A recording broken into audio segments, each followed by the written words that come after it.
Hey everyone, welcome back. We're here for another ride and review video. This time we're riding a 2023 Lowrider ST.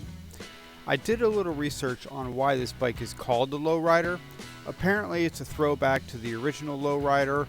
Back in the 70s, I believe it was, Harley brought out the original Lowrider bike, which had a lower 27-inch seat height than other cruisers at that time. This version of the Lowrider also has a 27-inch seat height. But now there are, of course, bikes with lower seat heights than that. I think the lowest stock seat height comes in the Indian Scout at 25.6 inches. There are Harley bikes with seat heights below 26 inches as well. The Lowrider now comes in two versions, the Lowrider S and the Lowrider ST. The S has a front cowl and no saddlebags. The ST, I'm assuming the T stands for touring, has a pair of saddlebags that are smaller than your regular touring saddlebags, I'm guessing about half the size. It also has a front fairing. This is a mini shark nose fairing, similar in shape to the Road Glide fairing, but much smaller with no sound system. Also, there is a single gauge system in the center of the bars, no gauges in the fairing at all. This is the only bike in Harley's light cruiser lineup that has a fairing. In fact, the Lowrider ST and the Heritage Classic are the only two bikes in the light cruiser lineup that have any amount of wind protection on the front. You can add windshields on the other bikes, but it doesn't come stock. The Lowrider S and ST have the 117 engine with 125 foot-pounds of torque. The ST weighs in at 720 pounds, giving this bike a fantastic power-to-weight ratio. Both of the bikes are fully blacked out. If you want chrome, you'll have to go elsewhere.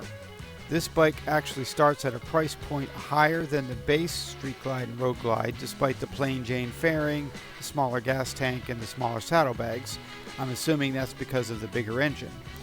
Although it is quite a bit less expensive than the Street Glide and Road Glide special bikes that have the 114 engine. So, if you want a bike with a 117 engine and don't need all the conveniences of the big touring bikes, dollar for dollar, this bike is a great option. It starts close to $24,000 with the freight and surcharges, which is several thousand less than the Street Glide and Road Glide Special. On the ST version, ABS is standard. It is an option on the S, which starts around $20,000 with surcharges, but without any of the options. What's interesting is that this bike has a 5.9-inch ground clearance, which means it is about a half-inch higher off the ground than the touring bikes like the Street Glide and Road Glide. I'm not sure why they put such a high ground clearance on this. Maybe it's to keep the 27-inch seat height as a throwback to the original Lowrider, I'm not sure. This bike has mid controls. Apparently there is a kit available allowing you to put forward controls on the bike if you wish. So let's talk about the ride itself. This bike has tons of power with a 117 engine, and with the high ground clearance, it is a lot of fun. You can really lean hard into the corners on this bike with no danger of scraping the pegs. The fairing provides a decent amount of wind protection. It has 3 vents in the fairing to balance the airflow. I believe that is to reduce head bobble.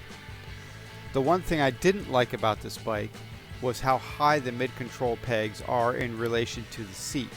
I felt like my knees were in my chest, and I have fairly short legs, so I would imagine this bike would get quite uncomfortable for taller riders. Other than that, it was a lot of fun to ride. The bike is not designed for long road trips, but would certainly work well for a day trip. So that is it for the Lowrider ST. Not the most comfortable bike to ride, but otherwise a lot of fun. Stay tuned for more ride and review videos still to come. Feel free to subscribe and like. Catch you all on the next one. Take care. God bless.